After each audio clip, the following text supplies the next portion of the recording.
sommaire de cette édition en Côte d'Ivoire, le président Alassane Ouattara a appelé ce mardi à poursuivre le processus de réconciliation nationale.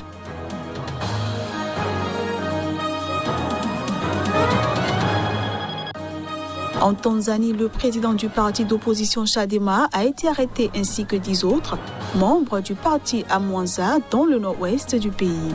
Ils y prévoyaient un rassemblement. Et puis au Mali, le président de la transition, le colonel Assimi Goïta, a déclaré à la télévision d'État aller très bien. Il a fait cette déclaration quelques heures après qu'un homme ait tenté de le poignarder.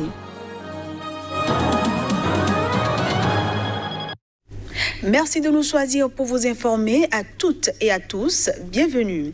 En Côte d'Ivoire, le président Alassane Ouattara a appelé ce mardi à poursuivre le processus de réconciliation nationale. Il a lancé cet appel lors de la célébration de l'Aïd el-Kébir, encore appelé la Tabaski en Afrique de l'Ouest. À l'occasion de la célébration de l'Aïd el-Kébir, encore appelé la Tabaski en Afrique de l'Ouest, le président ivoirien a appelé à poursuivre le processus de réconciliation nationale. La déclaration est courte, mais d'importance, car jusqu'à présent, le chef de l'État avait gardé le silence sur le climat politique et la réconciliation nationale, officiellement en cours depuis le retour de Laurent Gbagbo en Côte d'Ivoire, il y a un mois, juste après la prière de célébration de la Tabaski. À la grande mosquée de Riviera Golf, le chef de l'État a exhorté ses concitoyens à poursuivre le processus de cohésion nationale. Alors que ces 10 derniers jours, les échanges par médias interposés entre le parti présidentiel, RHDP et le tandem d'opposition FPI-PDCI ont surtout sonné comme un retour aux rivalités habituelles. Cette fête est une fête du rassemblement, de la paix, de la concorde, a lancé Alassane Ouattara. Que les étapes qui ont été entreprises pour la cohésion sociale, pour la réconciliation puissent continuer à se renforcer. Que la Côte d'Ivoire continue de vivre en paix. Je voudrais rassurer nos compatriotes que par la grâce du Seigneur, nous veillons à la sécurité de nos concitoyens. Depuis le retour en grande pompe de Laurent Gbagbo, les deux hommes ne se sont toujours pas parlé. Le pays est toujours dans l'attente d'un calendrier de mise en place d'un grand dialogue national. En République démocratique du Congo, le leader de la jeunesse du parti de Moïse Katumbi, potentiel candidat à la prochaine élection présidentielle, a été condamné dans la nuit de mardi à mercredi à 2 ans de prison par le tribunal de paix de Kinshasa, Kenkole. Arrêté dimanche et détenu par l'Agence nationale des renseignements, Jacques Ndala a été jugé en procédure de flagrance et condamné à l'issue d'une audience d'environ 6 heures. Le parquet l'a poursuivi pour incitation à la désobéissance aux lois. Pourtant, selon les explications de son avocat maître Papi Mbaki, l'interrogatoire à l'ANR a porté sur la proposition de loi sur la citoyenneté congolaise des candidats à la prochaine présidentielle. Le président du parti d'opposition tanzanien Chadema, Freeman Mbowe, a été arrêté ainsi que 10 autres membres du parti à Mwanza, dans le nord-ouest du pays. Ils y préparaient un rassemblement selon l'annonce faite ce mercredi matin par le Chadema.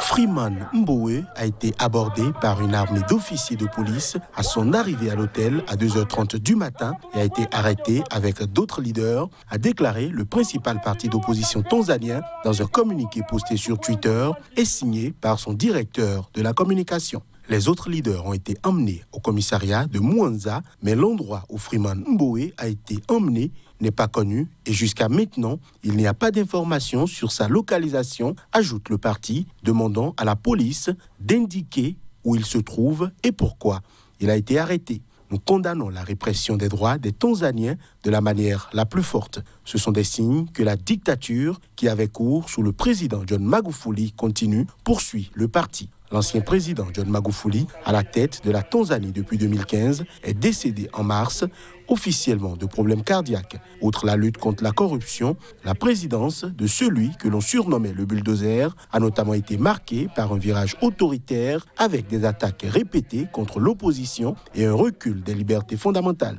Conformément à la Constitution, Samia Suluhu Hassan, vice-présidente et colistière de Magufuli lors des élections de 2020, lui a succédé. Depuis son investiture, Hassan a amorcé une rupture avec son prédécesseur. Elle s'est notamment dite prête à défendre la démocratie et les libertés fondamentales. Ces arrestations interviennent quelques heures après que Mbowe eut appelé à la tenue d'un rassemblement pour demander des réformes constitutionnelles malgré les restrictions imposées par les autorités locales de Mwanza en raison de la pandémie de coronavirus. Je le disais en titre, le président de la transition au Mali, le colonel Assimi Goïta, a déclaré à la télévision d'État aller très bien. Il a fait cette déclaration quelques heures après qu'un homme ait tenté de le poignarder durant la célébration de l'Aïd al-Adha à la grande mosquée de Bamako ce mardi matin. Je vous propose de le suivre ainsi que le Premier ministre. Non, tout va bien, tout va bien, il n'y a pas de souci. Ça fait partie. Quand on est leader, quand on a des gens, il y a toujours des mécontents, il y a des gens qui, à tout moment, peuvent vouloir tenter des choses pour déstabiliser, pour tenter des actions isolées. C'est une action isolée. Bon, je vais très bien, il n'y a pas de problème. Aucun élément n'a été blessé et ça a été maîtrisé. Une fois de plus, c'est toujours demander la cohésion au peuple malien. Ainsi qu'à nos partenaires pour qu'ensemble nous puissions contrer ce pays. Effectivement, j'étais à côté du président de la transition lorsqu'à la fin de la prière, quand l'imam s'est retiré, naturellement il y a eu un moment d'inattention parce que les fidèles ont commencé à se retirer lorsqu'un homme a surgi avec un couteau manifestement mal intentionné. L'agresseur a été maîtrisé par les forces de sécurité, comme je disais, que je salue parce que en d'autres circonstances, peut-être qu'un drame se serait produit sur lui-même. Ensuite, la population dehors était très surchauffée. Mais les forces de sécurité ont maîtrisé toute la situation, ont gardé leur calme et l'intéressé aujourd'hui dans les mains des enquêteurs. 3 soldats burkinabés et un supplétif civil de l'armée ont été tués vendredi par l'explosion d'engins artisanaux dans le nord du Burkina Faso. L'état-major qui a donné l'information assure que des dizaines de terroristes ont été neutralisés le même jour lors d'une opération des forces de sécurité. Vendredi, 2 engins explosifs improvisés ont explosé respectivement au passage d'un véhicule militaire et d'une moto lors d'une mission mixte armée de terre et gendarmerie-police dans les environs de Dablo au nord. Bilan, 3 soldats tués, 5 blessés, indique mardi un communiqué de l'état-major des armées du Burkina Faso. Vendredi, des sources sécuritaires avaient rapporté à l'AFP cette attaque, faisant alors état d'un bilan provisoire d'un soldat tué et 4 blessés. L'équipe revenait d'une mission à Foubé, localité de la commune de Barsalogo, abritant un grand nombre de déplacés internes, lorsqu'un des véhicules du convoi a roulé sur l'IED, un engin explosif improvisé, avait expliqué cette source. Le même jour, suite à une reconnaissance offensive menée dans les forêts de Toulfé et Tougrebouli au nord, les unités du 12e régiment d'infanterie commando ont détruit une base terroriste et neutralisé des dizaines de terroristes selon l'armée. Un supplétif civil de l'armée a été tué dans l'opération et 8 soldats ont été blessés, précise aussi l'armée, qui fait état du recouvrement d'armements, de munitions et de matériel de campement. Le Burkina Faso, comme ses voisins le Mali et le Niger, fait face depuis 2015 à des attaques djihadistes régulières et meurtrières, en particulier dans les régions du Nord et de l'Est. Les attaques avec des engins explosifs improvisés, qui se multiplient depuis 2018, ont coûté la vie à plus de 200 personnes civiles et militaires, selon un décompte de l'AFP. Ces attaques, souvent couplées à des embuscades et attribuées aux groupes djihadistes affiliés au groupe État islamique et Al-Qaïda, ont fait plus de 1500 morts et contraint plus de 1,3 million de personnes à fuir leur foyer. Et puis le mouvement djihadiste Shebab lié à Al-Qaïda a mis en garde les hommes politiques participant aux élections en Somalie.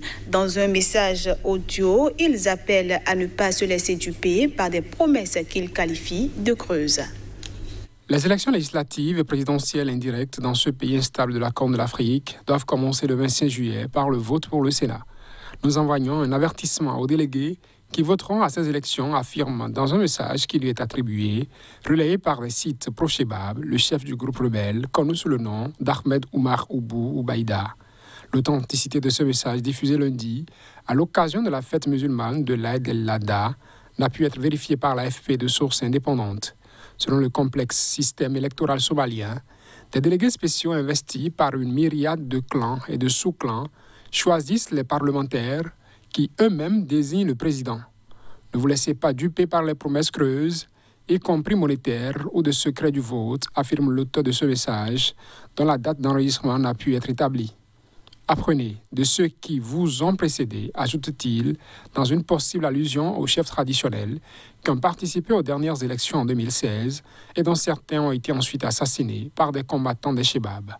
En avril, la prolongation pour 2 ans du mandat du président Mohamed Abdoulaye Mohamed, alias Farmajo, qui avait expiré le 8 février, avait provoqué de violents affrontements à Mogadiscio, menaçant le fragile équilibre de ce pays meurtri par la guerre civile. Début mai, dans un geste d'apaisement, Farmajo a finalement chargé son premier ministre Mohamed Hussein Roble d'organiser des élections dans les meilleurs délais. Le 27 mai, évoquant un jour historique, le gouvernement a annoncé, après consultation avec les leaders des régions de cet État fédéral, la tenue des élections 60 jours plus tard. Les élections pour le Sénat seront suivies par celles de la Chambre basse, la Chambre du peuple en septembre-octobre, selon un nouveau calendrier électoral publié la semaine dernière. Fin de cette édition. Merci de l'avoir suivi.